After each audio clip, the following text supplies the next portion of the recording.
ভূ রাজনৈতিক আধিপত্য ও কৌশলগত অবস্থান ধরে রাখতে দক্ষিণ এশীয় অঞ্চলে চলছে নতুন নতুন সমীকরণ।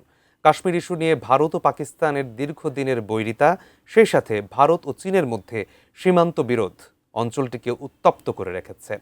ফলে প্রত্যেক দেশই প্রতিনিয়ত নিজেদের সক্ষমতা বৃদ্ধি করছে।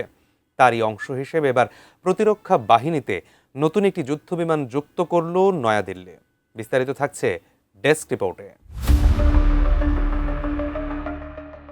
এশিয়া মহাদেশের পারমাণবিক শক্তিধর তিন দেশ ভারত, পাকিস্তান ও চীনের মধ্যে চলছে চরম কূটনৈতিক উত্তেজনা, যার মূলে রয়েছে সীমান্ত বিরোধ এবং ভূ রাজনৈতিক আধিপত্য বিস্তার।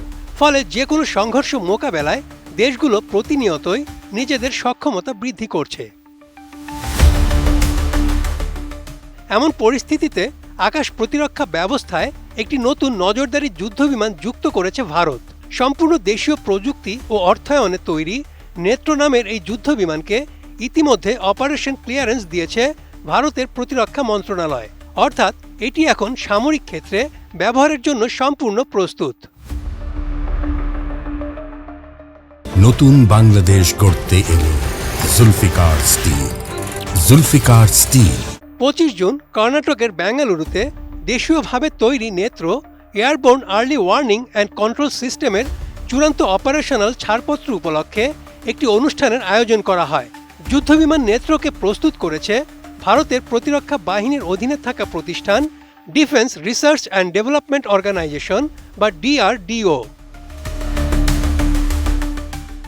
নেত্র উচ্চ ক্ষমতার রাডার সিস্টেম যুক্ত একটি বিমান, মূলত শত্রুপক্ষের বিমানের ওপর নজরদারি চালানো এবং হামলা পরিচালনার সময় যুদ্ধ বিমানের স্কোয়াড্রন পরিচালনা করতে এ ধরনের বিমান ব্যবহার করা হয়। সামরিক পরিভাষায় এই ধরনের বিমানকে বলা হয় airborne early warning and control system বা AWACS। নেত্র এমব্রয়ার ERJ-145 রাডার সিস্টেমে সজ্জিত।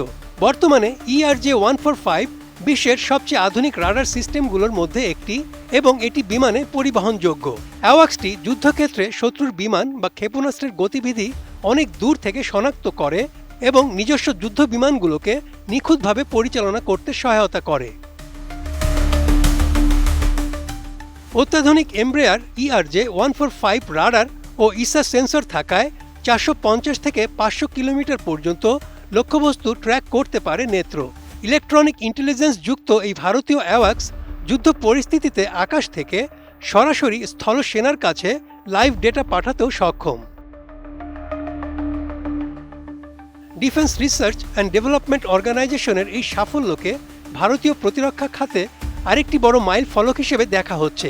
নেত্র যুক্ত হওয়ায় ভারত এখন আকাশসীমায় নজরদারি ও যুদ্ধ নিয়ন্ত্রণে আরও স্বনির্ভর হবে। Desk report, ATN news.